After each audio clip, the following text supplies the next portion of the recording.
welcome to the second tutorial. For this next tutorial, I want to go over using the terminal window. Now, the terminal window is important for a variety of reasons. One is for speed. If we become very proficient at the terminal, we can often do things faster than with a graphical user interface, in many cases. The second is the terminal allows us to work from remote spaces and connect to other computers without having to be physically present in a physical location in front of a computer. So this opens up where and when we can do work. And the third is the terminal is a great environment to automate tasks that we want to do with a program. And we'll learn more about that throughout the course. But for now, I want to review some of the commands that we learned earlier in class, or if this is your first time learning the commands, get some information about them. So the first command I want to use is the ls command. Now what ls does is list the contents of the screen from the current folder that we're in. Now in my case, I'm in my home folder. How do I know that? A second command, pwd. That prints the working directory. That shows I'm in my home folder in a folder called Mike. And it contains these contents here, where the folders are these guys in blue, files are in white, and executables are in green, and non-executable files appearing in red for my terminal window. And your colors might be different depending on what system you're using. Now, I'm on an Ubuntu system, which is Linux. Red Hat will have a similar terminal. Macs have a similar terminal. But if you're on Windows, you might consider using a program such as Cygwin or even PuTTY as a tool to get access to a terminal. Okay, so let's learn a little bit more about these commands we just did. I'm going to hit man, type that in, space, ls, and this is going to give me a manual for the ls command so I can learn more about it. Alright, so the name is ls list directory contents. That's what this command does, and ls really is a little program that does just a few things really well for us. And there's additional arguments that we can pass to this program to make it do different things. I'm going to pass in this --S, sort by file size, the largest first. Hit Q to quit. So ls -S. And we'll see this lists the contents of the folder that we're currently in, but in a different order. We'll see test.zip is first, and then some other files, which is a different ordering than the first time we did ls. Okay, so let's learn about some other commands. But my terminal is getting a little cluttered, so I'm going to type the clear command and hit enter. And that'll clean up the contents of my screen. Now I can always scroll up to see what I've previously done in this case. But it just added some nice spacing for me. So if I want, I can actually make a new folder here. And I'm going to make a new folder, mkdir, make directory, and I'll call it video tutorial. Okay, so how do we get into this folder? There's a command cd, change directory, and then if I type in that name, it'll move us into that directory. My terminal actually updated to show me that, but if yours doesn't, you can do the command pwd to show you where you are, and you're in home, Mike, and we've moved into video tutorial. Now it takes a little bit of time to actually build this sort of mental model and get comfortable navigating this space. With a little bit of practice, it'll come through for you.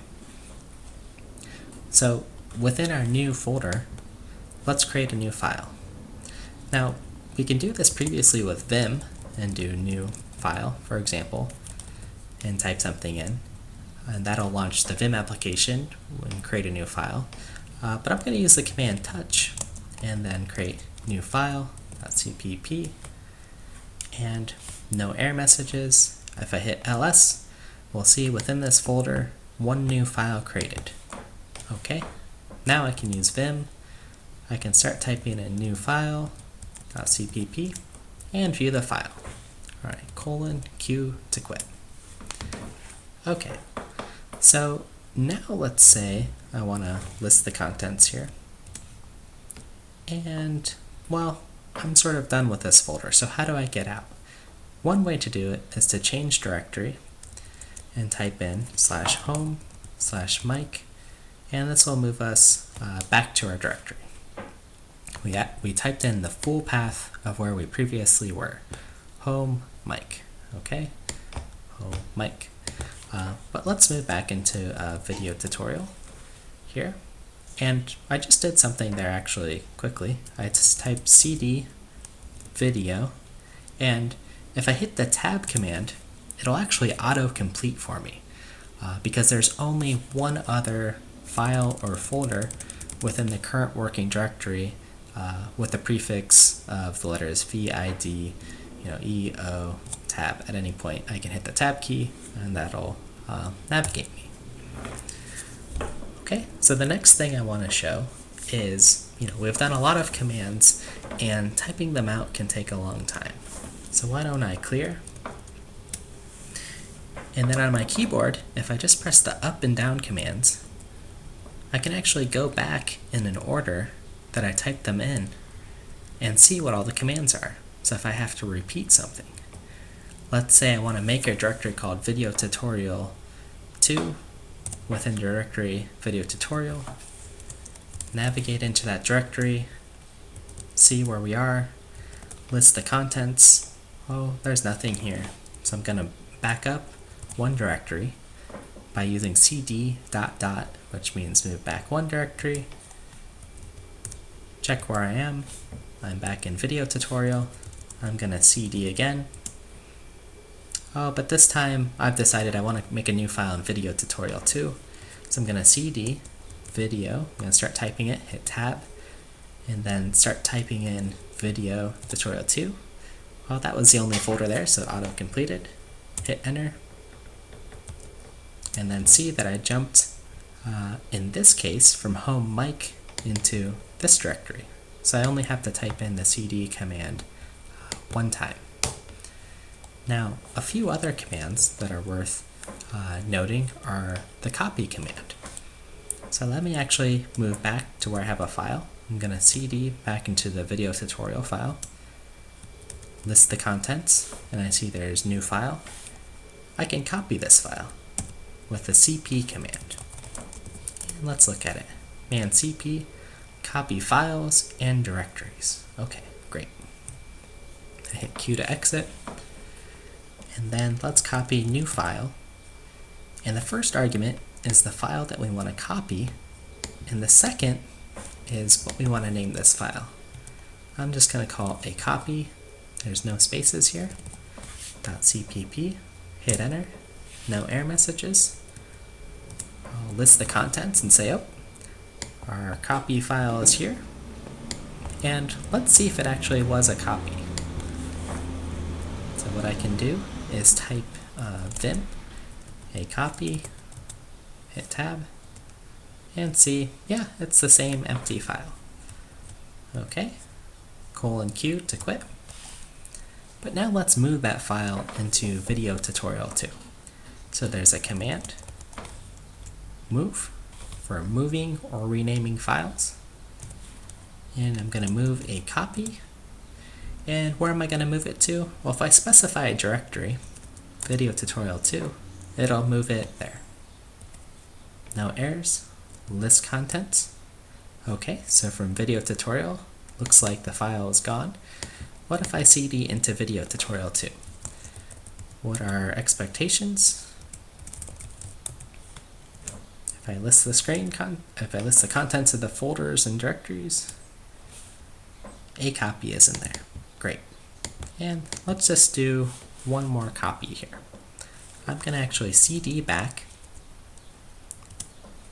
and then list the screen contents.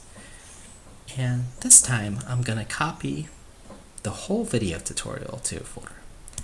And the way I'm going to do this is specify the -r argument. Let's see what that is. -r. If I scroll down, that means recursive. Copy directories recursively. Now, we'll learn more about recursion later, But basically what this means is it'll copy the entire directory, so we don't have to do one file at a time. I'm going to copy -r video tutorial 2, and I'm going to copy it into something called video tutorial. Hit tab, back up to give it a new name, video tutorial 3. Let's see what happens. I hit ls, oh, I've got a new folder, and we should expect that copy to be in there. I hit tab. If I actually hit enter here, it's going to say there's no such directory, but I need to specify either 2 or 3. I'm going to specify 3,